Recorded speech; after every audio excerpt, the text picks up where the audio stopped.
நான் இந்த வாரம் சொல்ல போற செய்தி என்ன அப்படின்னா, அது ஏறக்குறைய இமானுவேல் சேகரன் அவர்கள் பத்தி தான். இதை வந்து இமானுவேல் சேகரன் ஈகப்பெருஞ்சுடர் அப்படிங்கிற ஈகப்பெருஞ்சுடர் இமானுவேல் சேகரன் அப்படிங்கிற அந்த புத்தகத்துல இருந்து நான் எடுத்தேன். அதுல முதல் செய்தியா தான் நான் உங்களுக்கு இதை சொல்ல போறேன். ஆக்சுவலா இமானுவேல் சேகரனுடைய பிறப்பு அப்படிங்கிறது 1924 அக்டோபர் 9 தான் அவர் வந்து பிறந்திருப்பாரு.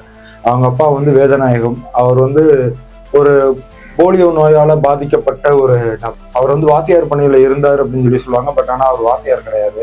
மாறா அவர் வந்து தன்னுடைய அறிவுத்திறனை வச்சு மாலை நேர வகுப்புகளை வந்து எடுக்கிறது இப்படிங்கிற வேலையை மட்டுமே அவர் தொடர்ச்சியா வந்து பார்த்துட்டு இருந்தாப்புல. அதனால அவருக்கு வாத்தியார் அப்படிங்கிற பட்டமும் வந்து கூடிய சீக்கிரத்திலே வந்து கிடைச்சிருச்சு.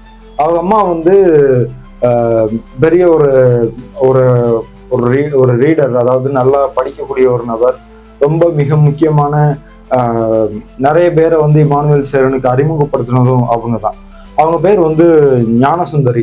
அவங்க வந்து இமானுவேல் சேகரனுக்கு சுதந்திரம்னா என்ன, அப்புறம் இந்த ஏகாதிபத்தியம்னா என்ன, அதாவது அன்றைய காலகட்டத்தில் அது போலி சுதந்திரமா இருந்தாலும் அப்படி ஒரு சுதந்திரத்தை பத்தி அவருக்கு வந்து தொடர்ச்சியா சொல்லிக் கொடுக்கறது, சுயமரியாதை பத்தி சொல்லிக் கொடுக்கறது, அதே நேரம் சாதி சார்ந்த பிரச்சனைகளை பத்தி அவர் முன்னாடியே வந்து பேசுவது, இப்படி பல விஷயங்களை வந்து பேசியிருக்கிறாங்க.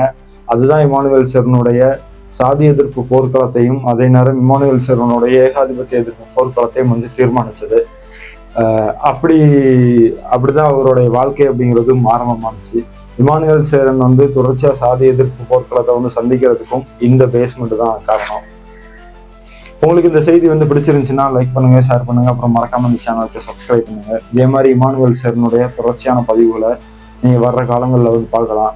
உங்களுக்கு சாதி எதிர்ப்பு போராளிகள் பத்தி நீங்க தெரிஞ்சுக்கணும்னாலும் இந்த சேனலை வந்து லைக் பண்ணுங்க, ஷேர் பண்ணுங்க, அப்புறம் மறக்காம சப்ஸ்கிரைப் பண்ணி வச்சுக்கோங்க. அப்படின்னா தான், அதாவது நீங்க பண்ணீங்கன்னா தான் அது உங்களுக்கு வரும்.